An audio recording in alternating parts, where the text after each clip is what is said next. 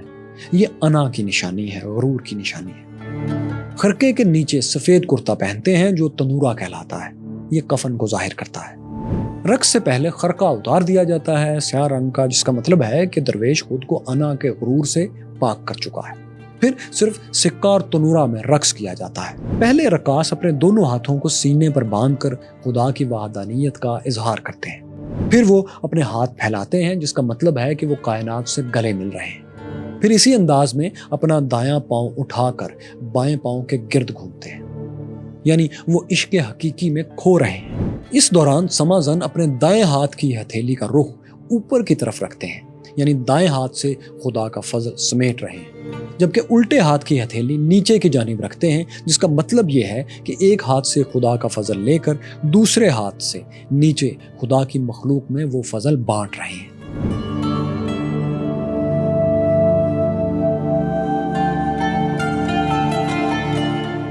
دوستو، مولانا رومی کو ان کے نئے دوست صلاح الدین زرکوب بھی 1258 میں 1258 میں چھوڑ کر چلے گئے۔ ان کا انتقال ہو گیا۔ ان کے بعد رومی کے پاس صرف ایک ہمراز ہم سخن حسام الدین باقی رہ گیا۔ اب حسام الدین تو جانتے تھے سب لوگوں کی طرح کہ رومی کون سا سدا زندہ رہیں گے۔ ساتھ میں وہ یہ بھی جانتے تھے کہ مولانا رومی ایک بہترین قصہ گو بھی ہیں، سٹوری ٹیلر بھی ہیں، کیونکہ وہ دیکھا کرتے تھے کہ مولانا رومی بات سمجھانے کے لیے چھوٹی چھوٹی کہانیاں اور تمثیلات بنا لیا کرتے تھے، استعمال کرتے تھے، جو بہت دلچسپ ہوتی تھی۔ حسام الدین نے مولانا روم کو قائل کیا کہ وہ ایسی تمام کہانیاں، قصے، مثالیں لکھ لیں۔ مولانا کو یہ آئیڈیا پسند آیا۔ یہیں سے ان کا تیسرا ماسٹر پیس تیار ہوتا ہے جو فارسی کا شاہکار مانا جاتا ہے، یعنی مثنوی مولانا روم۔ مثنوی دوستو ایسی کہانی نما نظموں کو کہتے ہیں جن کے اشعار ہم وزن تو ہوتے ہیں، لیکن ہر دوسرا شعر پہلے کے قافیے ردیف کا پابند نہیں ہوتا۔ فارسی میں مولانا روم کی مثنوی سے مثال دینے سے پہلے صرف سمجھانے کے لیے میں آپ کو مولوی میر حسن کی مشہور زمانہ مثنوی سحر البیان سے ایک مثال دیتا ہوں، جس کی بہت سی لائنز آپ نے پہلے بھی یقیناً سن رکھی ہوں گی۔